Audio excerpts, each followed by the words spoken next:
The last time I saw my best friend Nick truly happy was on Halloween night. Years later, when people ask me about the worst thing I've ever witnessed, my mind doesn't go straight to the violence. It goes to a single image, a look on someone's face. The exact moment a fun night stopped being a party and became a nightmare. Back then, I was 22 years old. Nick was the kind of person who treated Halloween like Christmas. Every year, while his parents traveled to New York to attend their own annual gathering, he transformed their house into something that looked like it belonged in a horror movie. He spent ridiculous amounts of money on decorations. Giant monsters hung from ceilings. Fake corpses occupied corners. Walls made from cardboard and covered in old wallpaper turned sections of the house into a maze that twisted through rooms and hallways. People talked about Nick's Halloween parties all year long. By the time I arrived that night, the house was packed. Music shook the walls. Costumes filled every room. The atmosphere felt chaotic, loud, and carefree. Like most years, nobody was exactly making responsible decisions. A few hours into the party, I was upstairs in Nick's bedroom with him and 3 other friends, Vinny G, Joey, and Q. We had escaped the crowd for a while. The music downstairs was still blasting through the floorboards, and every now and then we could hear laughter echoing through the maze like hallways Nick had built. Everything felt normal. Then 2 loud bangs erupted from downstairs. Not pops, not crashes, bangs. Sharp, heavy, violent. The room went silent. For a second, nobody moved. We stared at each other, trying to process what we had heard. Then came screaming. Not the playful screaming that had been happening all night. Real screaming. Panic. Fear. The kind of screaming that instantly tells you something is terribly wrong. Nick rushed toward the bedroom door. We yelled for him to stop. "Nick, get back here." But he stepped into the hallway anyway. A few seconds later, he returned. The expression on his face chilled me more than anything that happened afterward. He looked like someone who had just seen death. "What happened?" we demanded. "What did you see?" Nick ignored every question. Instead, he whispered one word: "Hide." The tone of his voice erased any doubt. Nobody argued. Nobody asked for details. The lights went off immediately. The room was swallowed by darkness. Nick climbed into the closet with Joey. Hugh and I slid beneath the bed. Vinny squeezed himself into a storage box. Within seconds, the room looked empty. Then we waited. The music downstairs suddenly stopped. The silence that followed felt unnatural. A man's voice exploded through the house. Everybody shut up. His voice was deep, angry, and filled with authority. A terrified girl screamed. Another loud bang followed. Instant silence. My heart nearly stopped. The man continued shouting commands, but from where I was hiding beneath the bed, the words blurred together. I could only make out fragments. Demands. Threats. Then another voice joined him. Then another. At least 3 men. Possibly more. The realization settled over me like ice. This wasn't a fight. This wasn't a prank. People had broken into the house, and they were armed. A few moments later, we heard heavy boots climbing the staircase. Each step sounded louder than the last. The footsteps reached the hallway, then stopped, directly outside Nick's bedroom. Nobody under that bed breathed. The doorknob rattled. Once. Twice. The intruder realized it was locked. A violent crash struck the door. Then another. The entire frame shook. Whoever was outside was throwing their shoulder against it. Again. Again. Again. The door refused to break. Then came several deafening shots. Wood splintered. Metal snapped. The lock gave way. The bedroom door swung open. From downstairs came cries of panic. Then silence.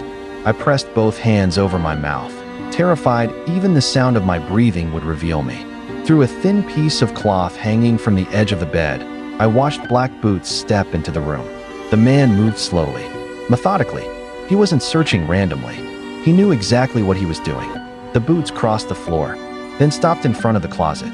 My stomach dropped. The closet door opened. Immediately, I heard Nick's voice. "Please, please don't kill me." His words cracked with fear. He offered money. Anything. Everything. Just spare him. Then he revealed the one thing that sealed his fate. He told them he owned the house. The intruder ordered Nick downstairs. I listened as their footsteps disappeared into the hallway. The closet door remained open. Joey somehow hadn't been discovered. None of us moved. Not an inch. The room felt suffocating.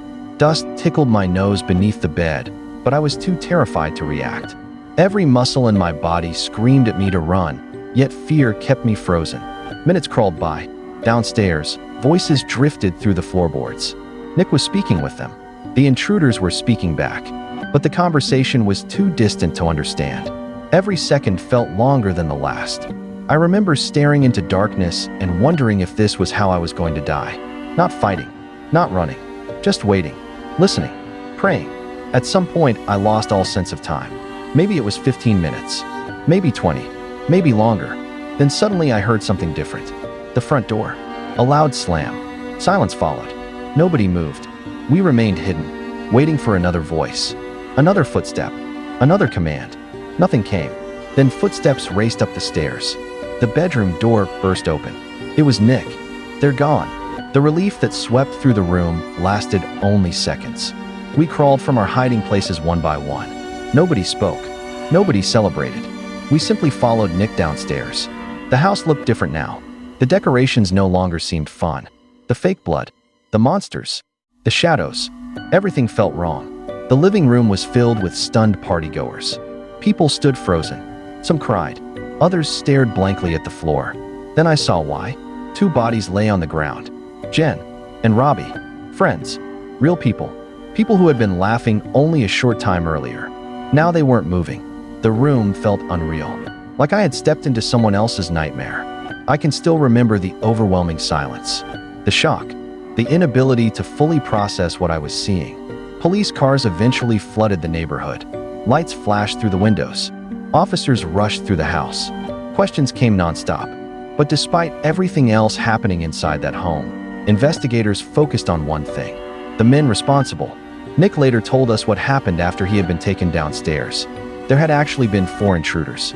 All of them wore fedoras, vendetta masks, long coats, gloves.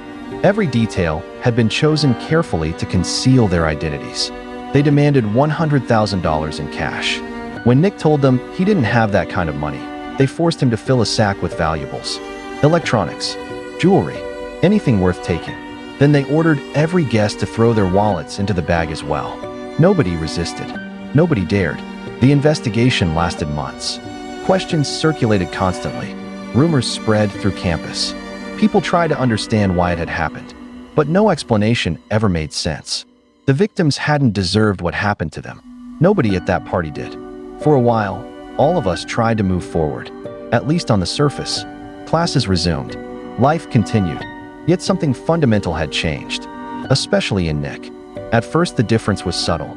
He stopped going out as much. He became quieter, more distant. When people talked about the party, he would immediately leave the room. Then the drinking started. Not casual drinking, heavy drinking, the kind that becomes impossible to hide. Friends tried to help. Family tried to help. Nothing worked. The guilt consumed him. Even though everyone told him it wasn't his fault, he couldn't accept that. In his mind, 2 of his friends had died inside his house. On a night he had organized. A night that was supposed to be fun. A night he had spent months preparing for. As time passed, things only got worse. He stopped attending classes regularly. Eventually, he stopped showing up altogether. School became an afterthought. Then came harder substances. Methamphetamine, heroin, anything capable of numbing the memories. Anything capable of silencing the images that replayed inside his head. Every person who knew Nick could see him disappearing. Little by little, month by month. The outgoing guy who loved Halloween was gone. In his place was someone exhausted, broken, haunted. The hardest part was knowing that no matter what anybody said, he blamed himself. He carried that burden every day. And every year when Halloween approached, it became worse. The decorations disappeared. The parties ended. The laughter was gone. The house that had once hosted the biggest Halloween celebration in town became a reminder of tragedy. Most people eventually stopped talking about it. But Nick never escaped it. Not for a single day. The memory followed him everywhere. Like a shadow he couldn't outrun. And deep down, I think he knew he was losing the battle. The night had ended for everyone else. For Nick, it never did. The last meaningful conversation I ever had with Nick happened months later. It wasn't at a party. It wasn't around friends. It was just the 2 of us. For the first time since the home invasion, he seemed willing to talk honestly about what had happened. I remember sitting across from him and immediately noticing how different he looked. Older, tired, defeated. The confident guy I had known for years seemed gone. His eyes carried a weight that hadn't been there before. For a while we talked about ordinary things. School, life, mutual friends. Then the conversation drifted toward that Halloween night. A long silence settled between us. Nick stared at the floor. When he finally spoke, his voice barely rose above a whisper. I think about them every day. I didn't have to ask who he meant. Jen and Robbie. The memories never left him. He told me he replayed every moment over and over in his head. Every decision, every sound, every second. As though somewhere inside those memories there was a way to change the outcome. A way to save them.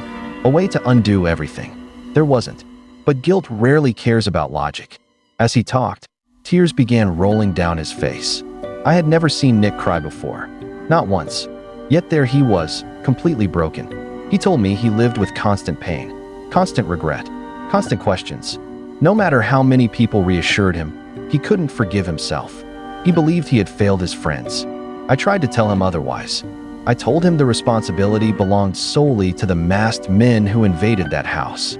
But he shook his head. Nothing I said reached him. Nothing anyone said could. That conversation was the real ending of the story for me. Not the police investigation. Not the news coverage. Not even the home invasion itself. Because that was the moment I realized the intruders had taken more than property and lives that night. They had taken Nick too. In July of 2013, less than a year after the Halloween attack, Nick died from a heroin overdose. When I heard the news, I immediately thought back to that expression on his face when he rushed into the bedroom and told us to hide. The look of someone who had seen something no person should ever have to see. Years have passed since then, but every Halloween, I think about Nick. I think about Jen. I think about Robbie. And I wonder whether the masked men who walked into that house ever understood how many lives they destroyed